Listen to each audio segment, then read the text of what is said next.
Welcome to the 41st episode of the Game 4 podcast. In this episode, still recording from home and sponsored by Gaddis Gaming, we'll talk about balance in your tabletop gaming, in your group, and in yourself. I'm Adam. I'm Matt. And we are part of Game 4.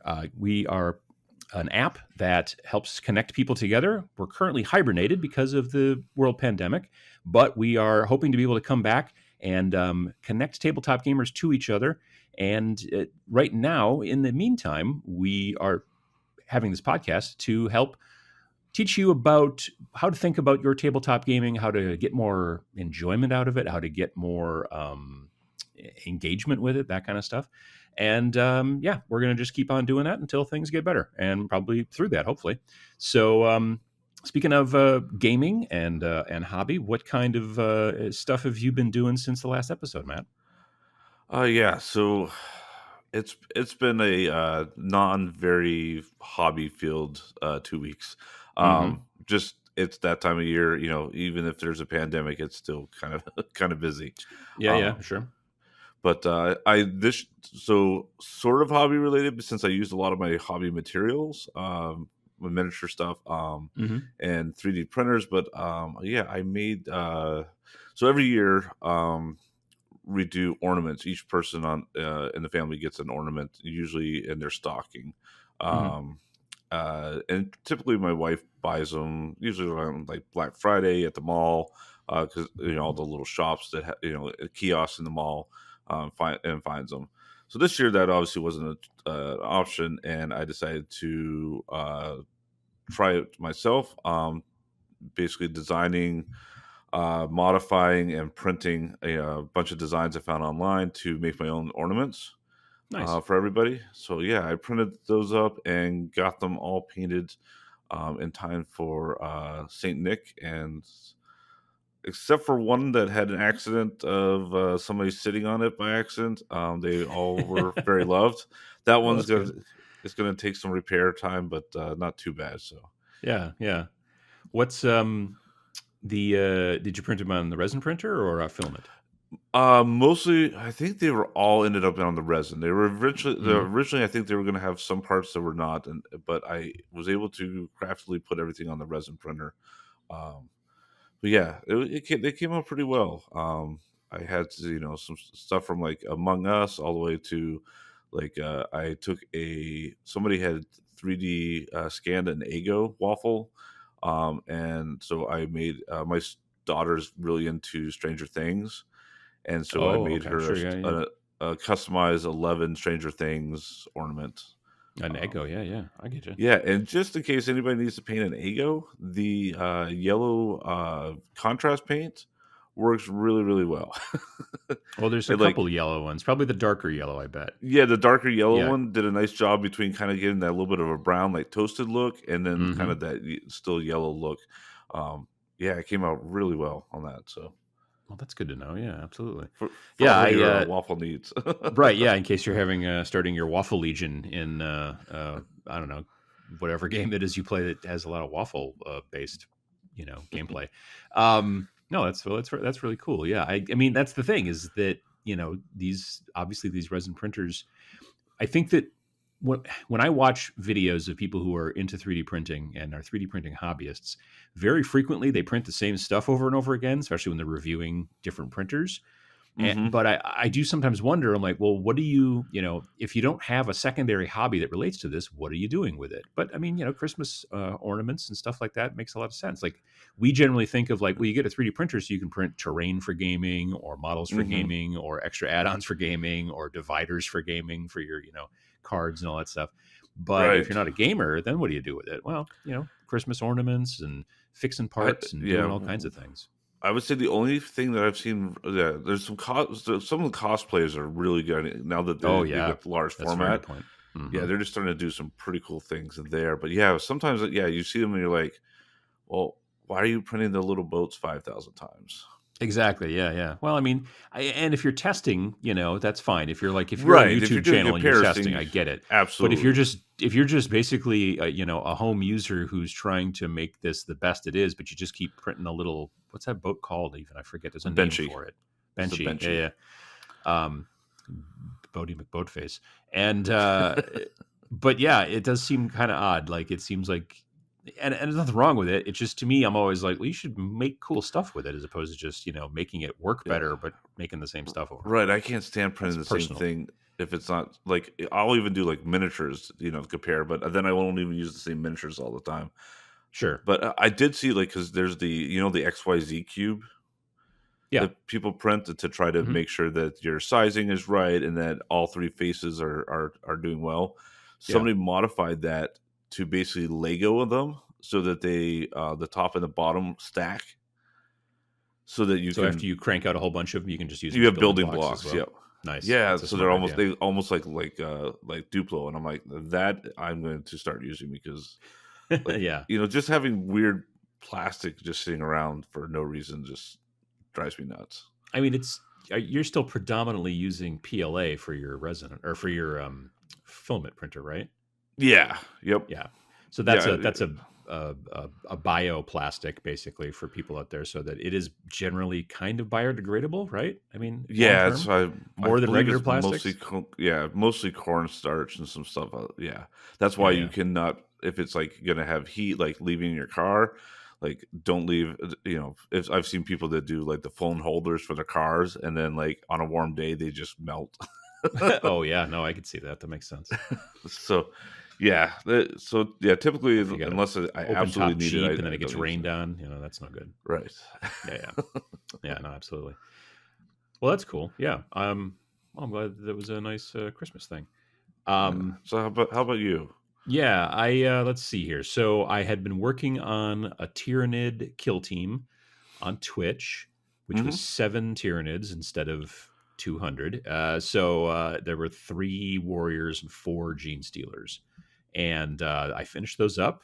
Those are all done. I need to do some photography, but otherwise, well, I take that back. They're not completely done. I'm probably going to spray some matte varnish, but just over the bases, not over the models too much, because so I already sprayed them with matte varnish.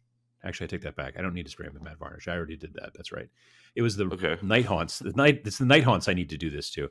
Um, but the thing is so I used Turbo Dork like color shifting colors, Oh, okay. Yep. and, and you don't want to spray matte varnish over those colors because then they will not shine Color and change. reflect. Yeah. Yeah, I mean they'll color change a little bit, but it'll cut down on the reflectiveness, the metallicness, or whatever of them. Okay. And so with the night haunts that I did a couple months ago, when I do matte varnish them, I'm just going to try to spray on the bases and not on their cloaks, because the cloaks is where the majority of the turbo shifty color is.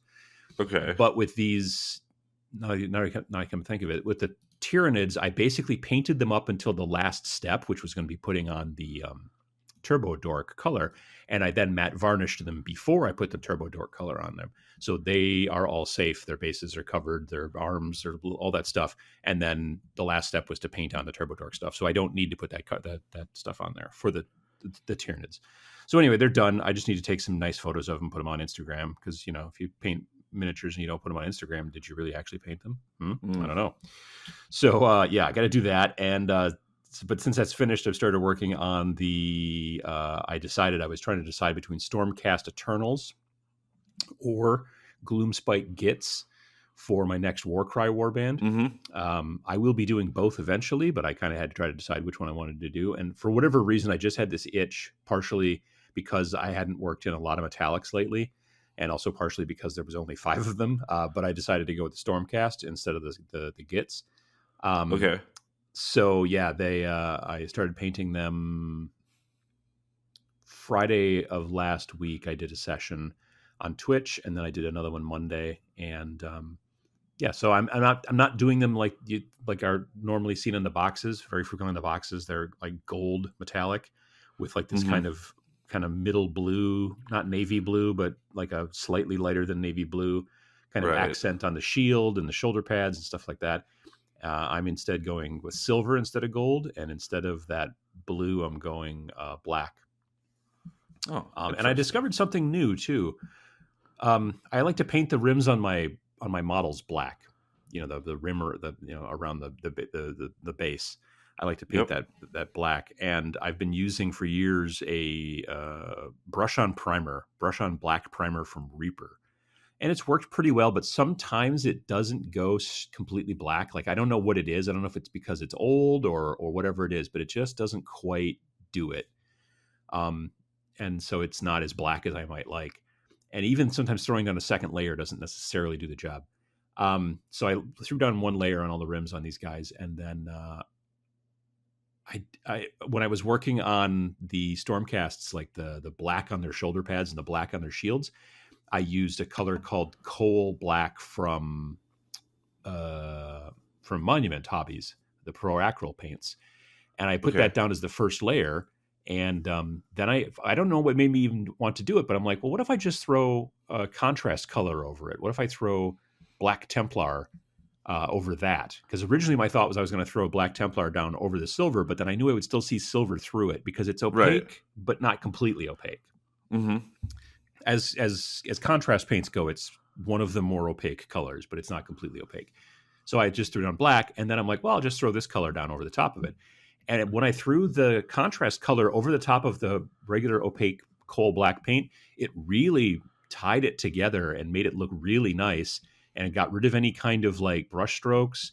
And it's another one of the situations where contrast paints can be kind of a glaze.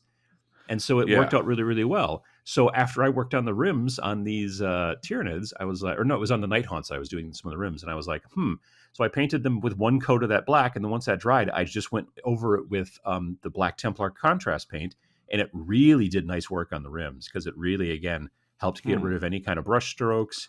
It kind of solidified the color a little bit better. So I think going forward, I might do that more frequently. Is like throw down one layer of black paint, and then the next layer on rims. I mean, one layer of black paint, and then one layer of contrast Black Templar is the name of the color. So Yeah. yeah, I don't know. Huh. Do you do black rims on your models usually?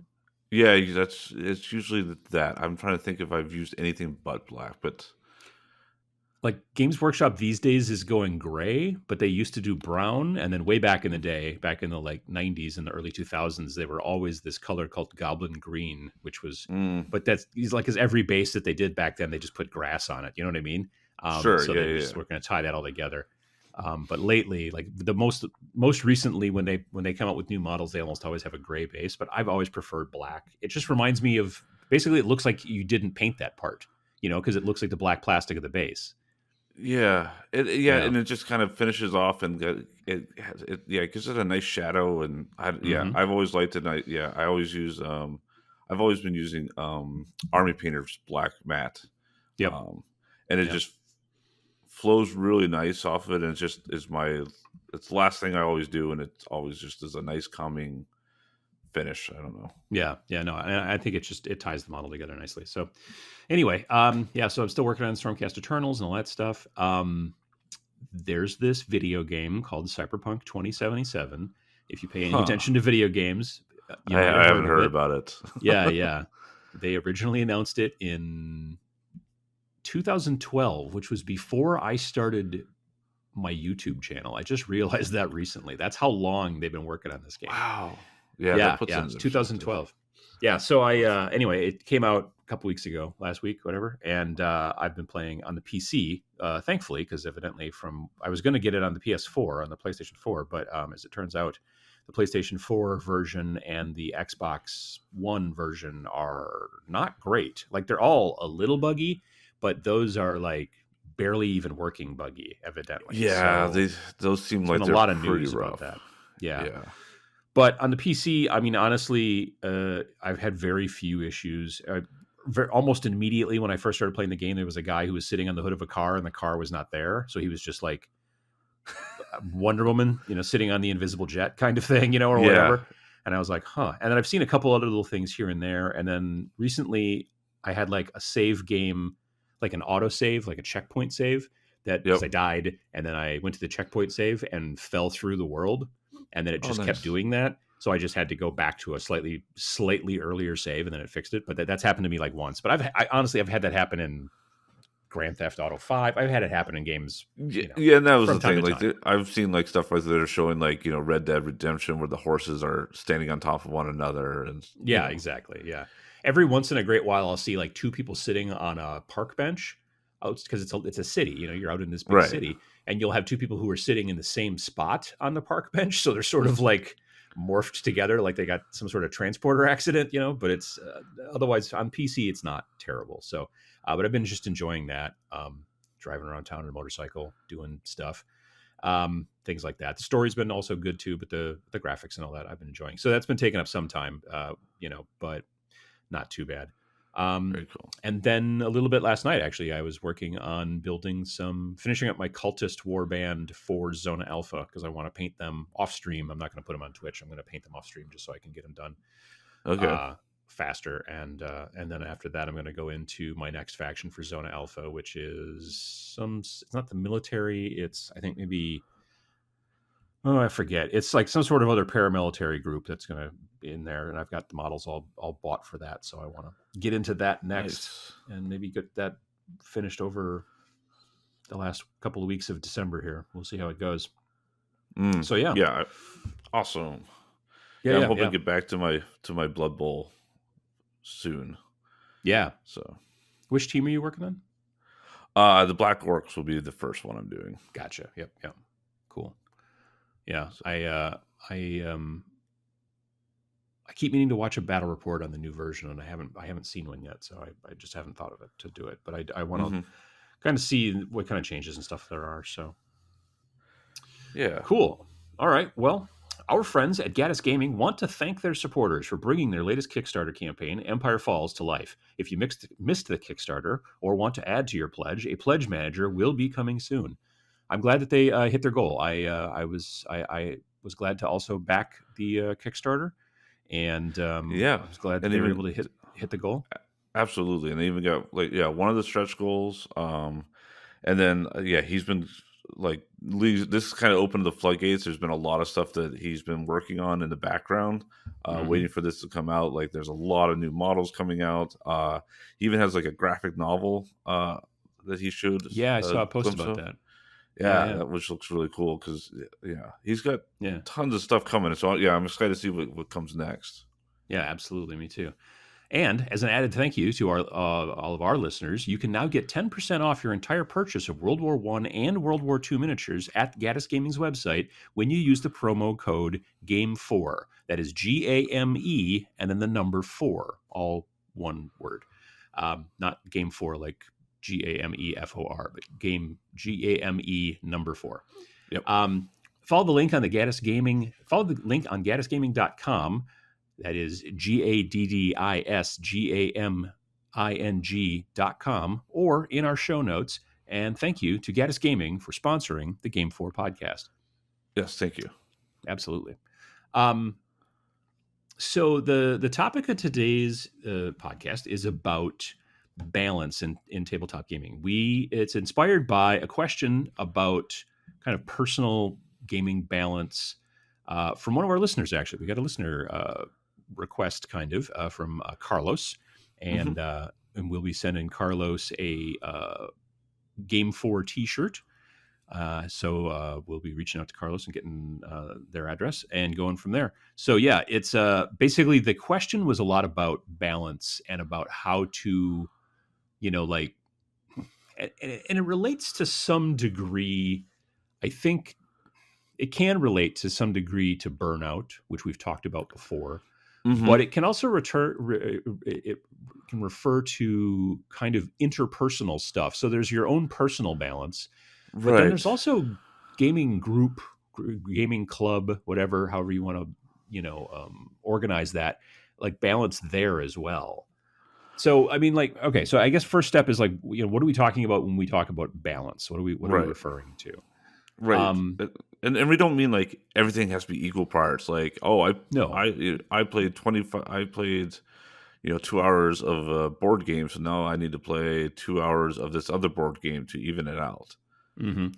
It's honestly, for most people, it's more of a personal feeling almost, I Hmm. think. And if you find that you're doing something a lot, and again, this is more on the personal side, but for a personal side, if you find you're doing something a lot to the point where it becomes less fun, and I'm a big believer that games should be fun. Um, it's one of those situations where you then have to try to make some, I think, changes to be able to do that. And when we're talking about balance, we're not talking about game balance. We're not talking about like, oh, these guys are, this particular army in this, miniature game is overpowered, or this particular Right. color Right. in mana in Magic is overpowered or something like that. We're talking Yes. more about like the games that you play. I mean, it can even get down to, frankly, in some situations, your balance within your life a little bit. Like if you Hmm. game too much to the point where maybe your significant other is like, hey, we need help with this, or hey, this is or it's just there's a lot of things that Right. and not just from a bad aspect either. Sometimes you're like, I need to play some games right now to help balance the rest of my life, and Right, like and kind of what I alluded keep you to sane. earlier. Yeah, Yeah, oh, like absolutely. I didn't hobby very much the last couple weeks. Yeah, I did other things. I even helped my nephew build his first Pinewood Derby car. So Hmm. I was still doing some fun stuff. But yeah, but I recognize that. Oh, I need to do some more hobby. So Yeah, yeah, absolutely, absolutely. Um, so let's start with not just personal balance. Let's start with like group dynamic balance to some degree. right, Um, which is so probably the tougher of the two because well, right, yeah, because you can't like control other people much. You know what I mean? Like it's a I mean, situation where, well, I mean, you're not supposed to. But I mean, if you've got mind control powers, you should probably keep those to yourself. or shock Um, collars. oh, I wasn't going in that direction, but yeah, that's Yeah. something. But so the main thing is that I think that like so, and we've all been, if you've been in a gaming group before, whether it's a gaming group that gets together to play board games, or a gaming group that gets together to play role playing games, or a gaming group that gets together to you and your friends get together and play CCGs or something like that. That you know. Th- there are people in each group who are going to be different from each other. So rarely do people all like the same thing. That as I get older and older, I realize that that's the case. And so like you may end up having to change up your genres because you might be, and it depends on the group. Some groups just get together to play Mhm. board games, right? And Right. some groups just get together to play RPGs and that kind of stuff. But some groups play a lot of different types of tabletop games. Right, it's a gaming night, and then Right. yeah, you might play different things. And if you do that, it is a little easier, I think, to balance because you can sort of like dip your toe into this and do this for a while. And, role playing game like campaigns can take a long time, but you can also do one shots, which Hmm. are generally games that take just one session that aren't like long campaigns. And you can design a bigger game, like a more well known game, let's say like Dungeons and Dragons or Pathfinder, to be a one shot. It's a little harder, I think. Most of the material that comes out for those is designed to be longer term, Mm, but most of the, you can do it, but a lot of them are very dense, so there's potential for very long campaigns. Don't you right, think? right. Yeah, Yeah, yeah, yeah, right. You're not gonna level up your characters multiple times on one night exactly, normally. that's what I'm pointing. Yeah, Yeah, but there are in indie games specifically for RPGs, there are plenty of games that are designed to only be played as one shots. So, right.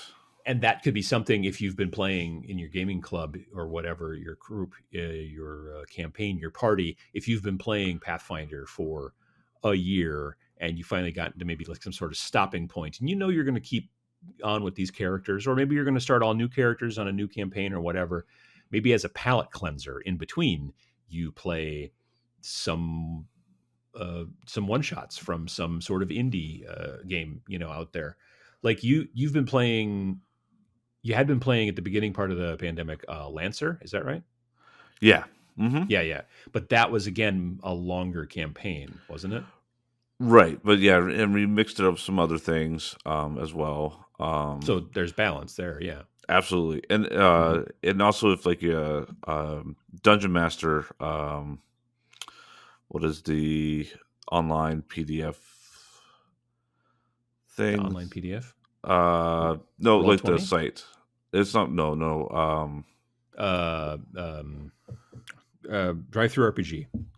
Right, Drive to RPG, and there's one specifically for dungeon masters. If you do their weekly newsletter, you usually get at least once a month, like a nice one shot that's you can actually be for free, and then you can go back and pay for it if you want. But yeah, Dungeon you can Masters always Guild.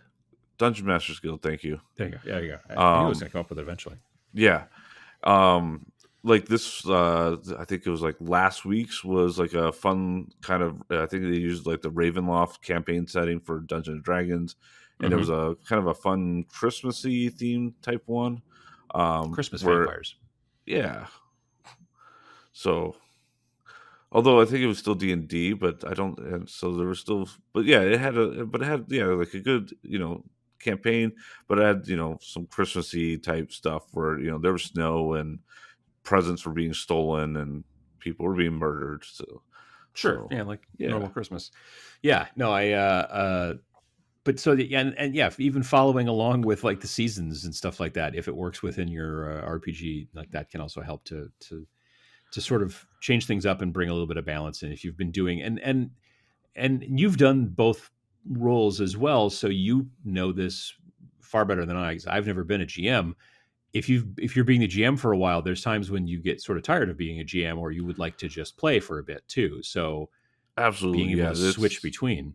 Yeah, like if there's people that are out there that only want a GM and all the power to them, but for me, it's Hmm. kind of nice sometimes just showing up at game night without having to, have basically prepared the whole night ahead of time. Right. Yeah. Yeah. No, definitely. That makes a lot of sense.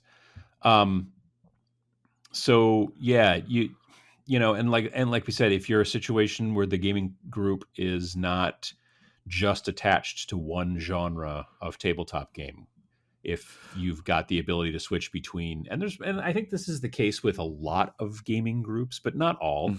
But you Hmm. you you get people who are like, we played board games for a couple of weeks, and now we're going to switch over and do an RPG that's going to last for a while, and then we'll maybe take a break and hit pause, and then maybe do some what's that called, cube draft. Is that what you, when like one person brings all the magic cards and then you just do a quick draft, and there's, Yeah, I there's think lots of so. different formats where you don't have to go out Right. and buy a bunch of cards, or if you already have some, that kind of stuff. I've seen people do that because I think people, and it's not so much that people get bored. I don't No, but feel it's a boredom. it's variety is the spice of life, right? Yeah, yeah, it is. It's like boredom would be like a negative thing. Like if there was a baseline, boredom would go into the negative, and it's not that necessarily it's boredom. It's just more that you want to add. I don't know, like you want to go more positive and switch things up before you get to the point where you start to get bored. Maybe that's part of Right. balance. You know what I mean? Like not Right, and going that's too like far one yeah. way. Yeah, and I've seen that it's saved some like long running game stuff, like Gloomhaven. Hmm. Gloomhaven is definitely not a one night board game. No, It goes no. on forever and ever and ever. Uh we could, our my group could play that every single week, but we found that after like 2 or 3 weeks, we were starting to get a little burnt out on it, or just Hmm. kind of not as excited about it, and we would throw like, oh hey, tonight we're going to play some fun games from yesteryear, or hey, this new game just came out, I just got this Kickstarter, or I just got bought this new one from the local game store, let's Hmm. try this out. So And that kind of speaks as well to the different types of specifically board gamers, hmm sometimes, where you have some board gamers who always want to play the new thing. That's the thing that they're interested in, is whatever's newest, whatever's hot, whatever's new. right. And then there's the other folks, maybe even sometimes in the same group, that just want to play the standards. They want to keep playing Catan or Ticket to Ride or Carcassonne or Pandemic or whatever, and they're not hmm super interested in playing a lot of new stuff. They'll do it, but they're not super keen to do it. It's not the thing that, for whatever reason, they are very very interested in playing. Whether they're trying to like get better at certain games, and so that's almost like a practice thing where they're playing it over and over again, or it's more Right. of a like a comfort food sort of a thing, and that kind of thing. Like I love Ticket to Ride because I used to play it with these people, and now I've moved, and now I found this group, and when I play Ticket to Ride with these people, it makes me feel better or whatever. And Right. so when you have those two different types of personalities in the same group, you kind of have to balance. If you just go with one, if you just play the new shinies and you never play the old stuff, that you're going to lose that person, you know, Right. very frequently. And so I think that that's also something to keep in mind. And role playing games have a GM or a DM, a game master, dungeon master. Mm-hmm. Gaming clubs technically don't, but very frequently there's somebody who, I don't want to say runs the group, but we've talked about this term a lot as instigators. I don't like the term alpha gamer, but Yeah. like they're the person who's kind of like, hey, I have this new thing, let's check it out, or hey, and they kind of steer the boat a little bit. There are times Right. when you've got people who are like, oh well, let's do, but and so if you're that person in your group, it's kind of up to you in some situations to make suggestions. Right. Because yeah, sometimes people will just show up and like this. I said, like for me, it's an escape. So sometimes I don't want to sit there and try to think, oh, what game are we going to play? And Hmm. I don't want to have to go and explain the rules or have to learn the rules, or I just want someone to just decide what are we doing, or Yeah, give yeah. me like 2 out of like 50 games to pick from. I don't want to have to pick from all 50. Right. And it's a situation of like sometimes you have to read the room, like everybody gets together and they're, it's usually after work or maybe on a weekend, Hmm. and so maybe it was a rough week, maybe it was a rough day or anything like that. And so maybe sitting down and learning a brand new complicated game that's very different from most of the games you've played is not necessarily the direction you want to go in tonight. And people kind of being able to sort of compromise and kind of understand and see how things are going and have that sort of balance and go, okay, well, yeah, let's just play some Carcassonne, or let's just play some, whatever, something we've played a bunch of times. None of us have to learn it. We all know it. Um, Right. I think that can be very helpful, Hmm. and help to keep the balance pretty well. Um, and I think that again, like there are different types of groups out there. There are groups that just play board games or just play role playing games or just play miniatures, and then there's groups that swap back and forth between things. Um, but the thing that's interesting is that sometimes this can be even done in a single session. You know what I mean? Like especially with board games, Right. you could play two games of Ticket to Ride and then something new that just got delivered on Kickstarter. You know what I mean? Right. In Or in play a like a single quick, session. yeah, or if you're playing like a long game, you could play a quick like filler 15-30 minute game in between before, playing another round of whatever the long game was, or maybe a completely separate game. Mm-hmm. No, absolutely. Yeah. It's harder to do with some of the other game types out there, but it's also something to think about because that can, like, you don't have to think about it in a session by session with specifically board games. And to some Hmm. degree, I think with collectible card games, you could certainly switch between playing like All normal, different especially modes, like, yeah. yeah, you could be playing a normal standard, let's say Magic, and then when some more people show up, then you could switch to Commander because you can play Commander up to like I think 8 people, right? So I mean that's helpful too. Usually, like those types of games, card games are designed to be played one on one. Sometimes you go bigger, but with a game like Commander, which is it's Magic the Gathering, but it's an offshoot of it. It's also known as EDH or Elder Highlander Dragon? No, Elder Dragon Highlander, something like that.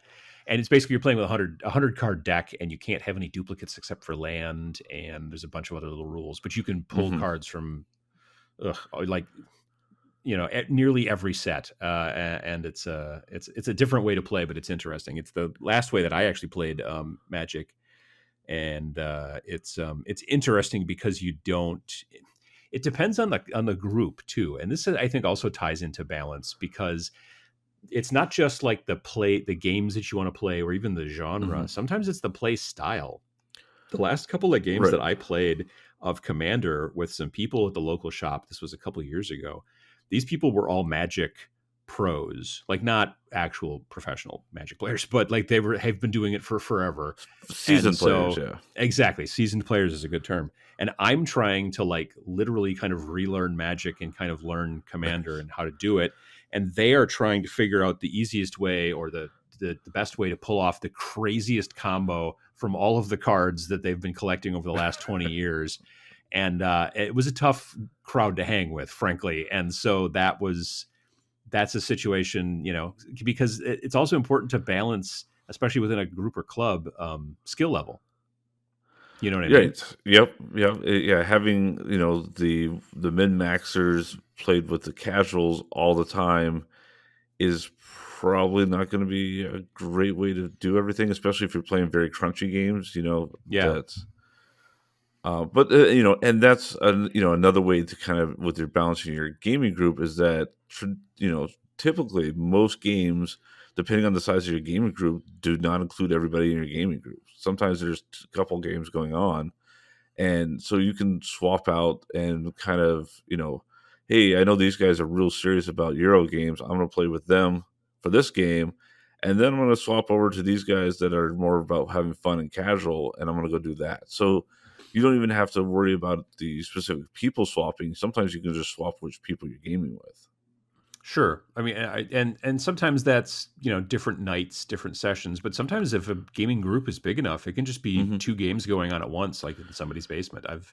I've been to little gatherings like that years ago where like, these four people over here are playing this game and then these three people over here are playing this game, and that can work out well too. Right. Yeah. One of our And local ones has, four or five games going on at the same time, depending on, turnout and size and number of people per game. So, yeah, like in a bigger gaming club, yeah, definitely. That especially with board gaming, that can definitely work. With wargaming, with miniatures, I think it is a little bit different because so many of those games have a tendency to be one on one. hmm. So the group thing is a little bit different. Now, if you have a club, if you have a wargaming club, then almost by definition, it's sort of split up into multiple games just because of the generally, like I said, one on one nature. Right. So but you can still like, if everybody at a club is playing this one thing, it's a little hard if you want to change things to try to find the right balance. But again, if you do, like I talk about quite frequently on my YouTube channel, if you become some sort of advocate for a new game, then if you go to the gaming club on Thursday night when you folks all get together, if you bring a small skirmish game and models for both sides, then you could say to somebody who's like looking for a game, would you be interested in playing this? And if they're like, no, I came here to play Age of Sigmar and that was it, um, I don't have any other models. You can go, well, look, I have, I have two teams. They're small teams. There's like 5, 6 Hmm. models per thing. So you could use this one and I'll use this one. I'll teach you the game and all that kind of stuff. Hmm. And sometimes learning a new game is also definitely going to help with balance. Right. Or like you were talking about earlier with variants, like maybe the game for wargaming wasn't set up to handle six people playing the skirmish game at once, but that doesn't Sure. mean you can't try. I Yeah, mean, that's true sometimes too. Certainly. sometimes just like having six people playing, even if the rules get a little goofy and stuff like that, can just be fun. Yeah, no, If absolutely. you're if you're just out there to have fun and hang out and just see what kind of craziness you can come up with. I mean, some tabletop war games do have the ability to go with like, they'll even sometimes have special rules for like, oh, you're gonna play this with 3 players or 4 players or that kind of stuff. I mean, we Hmm. noticed that when we've played uh, Underworld. yeah, Warhammer Underworlds, is that they'll have like, it's designed to be a 2 player game, but they have special rules. They're like, well, if you play 3, then add this thing to it. And if you play 4, then this is the difference and that kind of stuff. And so, I mean, that's a smart thing on their part. And we've played that way, you and me and Jason. And I swear to God, we played a 4 player game once at the Yeah, we shop. played 4, yep, at the shops, and Yeah, that yeah, was a lot of fun because it took yeah. away from the feeling like you're like going after, like always being attacked to like, oh, a couple of us can gang up on the one gamer that's a little bit better than all of us, and Hmm. Yeah, yeah, absolutely. So, so with gaming groups and clubs, it, part of it is you have to kind of like gauge everything with your own personal kind of feeling. Like, how are you feeling as far as balance is concerned? And you also have to be a little empathetic as well and look at some of the other people in the group in the club. Like, if somebody's like really down on the concept of playing this brand new game that just came out, because and they never seem to like new games, then if it's a big enough group, maybe you have some break-offs, and like, these people over here play this game and play a lot of the classics and just keep doing that every week, and some of these other folks like to try the new stuff and things like Hmm. that, and understanding that and trying to help steer that is helpful. But what about balancing your own gaming? Like, just specifically, like, again, focusing on predominantly yourself as opposed to, trying to run a club or anything along those lines. Um, Very Right. frequently, it helps to help fight burnout, which we've talked about before on this Hmm. podcast. Right. And like, one thing that, like, I learned early on starting to tabletop gaming is that, just because it's called a club doesn't mean it's, an exclusive club. You can be, you can join, you can do an RPG night on Tuesdays. On Thursdays, you do board games. You can do Friday Night Magic, and then on Saturday mornings, go and play 40K at the store. With like Like, all different people and stuff like that. right, yeah, Oh, you don't yeah, have to yeah, have the yeah. same people you game with all That's the true. time, or you could just be like, oh, I like this RPGs, but I'm going to be in three different campaigns with, across three different types. Yeah, I do know some people who play in multiple, like more than two different RPG campaigns at a time. Maybe not necessarily every week, but I'm Right, amazed at the ability to keep track of all that. You know what I mean? Like, there's just a lot of it's like voice actors who can just immediately pop into any character that they've been, doing right, for years and yeah. years. I'm just amazed to be able to just jump into that. And I think that, like, I would be constantly like, all right, well, then I'm going to pull out my pistol and I'm going to shoot. And you're like, we're playing Dungeons and Dragons. I'm like, oh yeah, no, that's right. I don't have that pistol with the smart link and the right. No, Yeah. that was Shadowrun. That No, was totally, Shadowrun. Gotcha. totally was kidding. I totally knew that. Yeah, yeah, no, yeah. I thought that was a spell. Yeah, no, I mean, and so for me, that would be kind of tough, I think. But I think you're right. There are definitely people out there, especially if like this is your main hobby and you don't have, like, you got a job and stuff, and Hmm. and maybe a spouse, and maybe you don't have kids, like, because the kids thing can slow things down a little bit. But if you've got that much time, that much free time, and this is your main hobby, you could easily do two, three, different sessions a week potentially. You know, Hmm. so yeah, then being able to switch it back and forth between, like, you've got this gaming club that you play miniatures with, you get this group that you play board games with, that kind of stuff, and going through all that kind of Right. thing. I know that in talking about just like in tabletop wargaming and in the hobby portion of it, I've done videos in the past about um, motivation, and I talk about trying to keep building, keep working, stuff like that, and that gets a Yep. little bit into balance too, because I've found a great way to stay motivated is if you get tired painting, then switch to building. Like, I just like, oh, I just don't want to paint these guys tonight. All right, well, I'm going to build these guys over here because I haven't built them yet. And being able to switch, sometimes it's just switching between products or projects. I don't want to Hmm. paint these guys, so I'm going to paint these guys. Or I don't want to paint these monsters, so I'm going to paint these monsters, or whatever it is. But there's also times when you want to just not paint at all, and then you switch to building, or you're tired of Right. building, and now, I mean, normally the way it works is you build first and then you paint. So you've got a kind of a natural switch there between those two modes. But there are times when you're just like tired of painting, and so you want to switch back to building, and that can help there Hmm. just to sort of break things up and give you some balance. And you can't paint forever, because eventually You could, you'll have to build some things to paint again. You know what I mean? right. So Well, and then yeah. eventually you're probably going to play with them as well. you know. Yeah, exactly. That's true too. Yeah. And that's the thing too, is that there are people out there who, like, I love to keep my hobby constantly moving. So I'm adding stuff to it all the time. And I, Lord knows, have plenty of stuff to paint in the basement. So it's never a problem for me usually to be like, if I'm ever just like, oh, I should just paint something for fun, I can make that happen. But if I'm generally aiming towards getting things done for games that I want to play.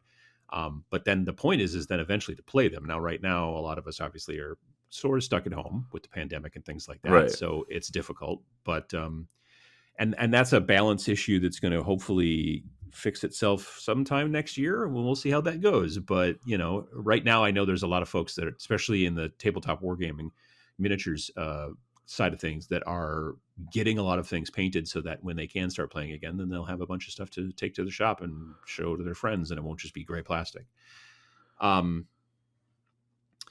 what about, and we talked a little bit about this, like, what other kind of things, like when you are switching from being a GM Hmm. to being a player, Hmm. do you like, not only does it just kind of change your gears a little bit, which helps with balance, do you notice that you like learn things from other GMs as well when you're playing?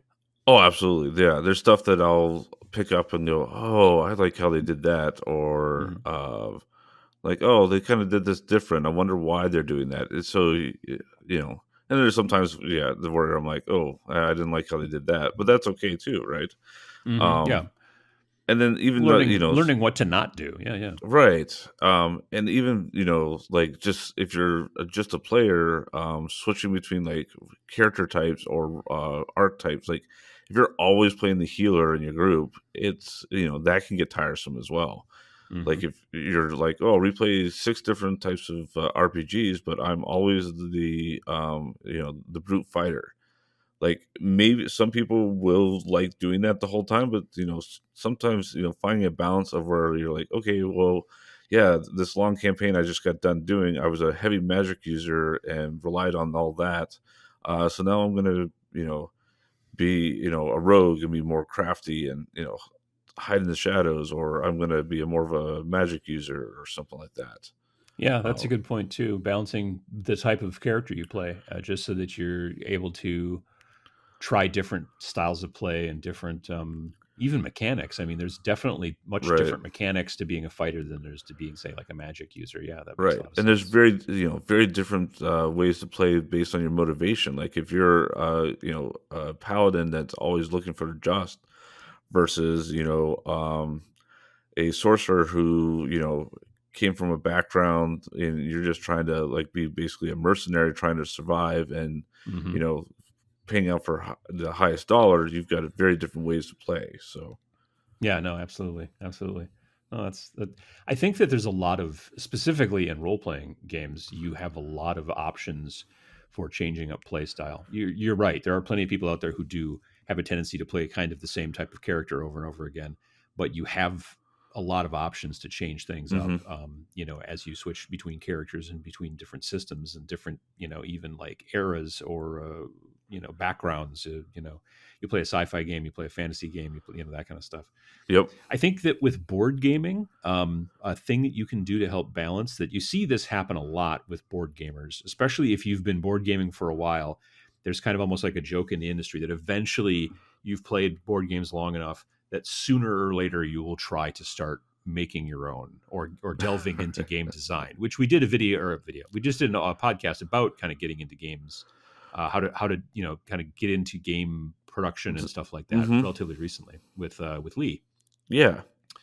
But yeah, I think that, like, even starting from a place of like, I like this game, I should try to figure out how to make an add-on. Not something you're going to probably sell, because that might, Right. it's not your IP and all that kind of stuff. But sitting down and just the the balance of, like, not so much just playing it as a product, but looking at it as a system and as a game that and how do I change it to the way that I like, or how do I add something to it, something like that, you Right, it's know almost like the people that do a lot of mods for video games, Sure, sometimes, exactly, like, yeah. you're just doing some styling, like, you could take a game that doesn't have miniatures and find miniatures or craft miniatures to put into it to enhance Hmm. the game and maybe give it a different feel, or you can go, yeah, with figure out some, expanded rules. Maybe it's a great third 3-player and 4-player game, but you usually don't have enough to play. It's just you and, say, your significant other, and Hmm. so you try to figure out a way to make it 2-player work. Yeah, yeah, exactly. I mean, and you can even go as far as to decide, well, I'm sort of tired of playing the same board games all the time, and I really wish there was a board game that did this. I like this game, but it's just this missing this thing, and I like this game, but I don't like the way this part of it works. Is Hmm. there a way where you can basically kind of take, they say all the time that, what is it? Good artists create, great artists steal, something like that. And so, taking parts from multiple different games that you like, tweaking them, modifying them, and all that kind of stuff, that will then make it so that you can, build something that you really enjoy, Hmm. and maybe also find some balance to that as well. And then I guess with like, like collectible card games and stuff like that, it's relatively simple to just, and it depends on the card game, but Hmm. let's take the big one, Magic.